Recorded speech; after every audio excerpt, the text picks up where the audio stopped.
গাজীপুরে ৪ আসনে জামায়াতের প্রার্থী ঘোষণা।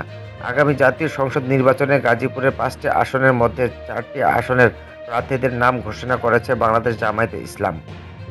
আজ সোমবার সকালে বিষয়টি নিশ্চিত করেছেন ছাত্র শিবিরের সাবেক কেন্দ্রীয় সভাপতি ও মহানগরের সদর থানার আমির অধ্যক্ষ সালাউদ্দিন আইয়ুবী।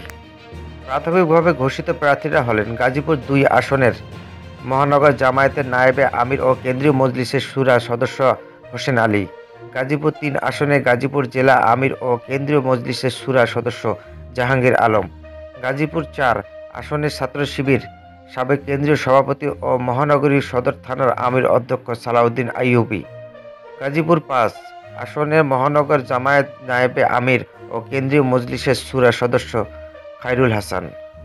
দলীয় সূত্রে জানা গেছে, জানুয়ারি মাসের শেষ দিকে গাজীপুর ২, ৩, ৪, ৫ আসনের প্রার্থী ঘোষণা করা হয়। অন্যদিকে গাজীপুর ১ আসনের প্রার্থী চূড়ান্ত করা হয়নি, তবে দ্রুত সময়ের মধ্যে তা চূড়ান্ত করা হবে।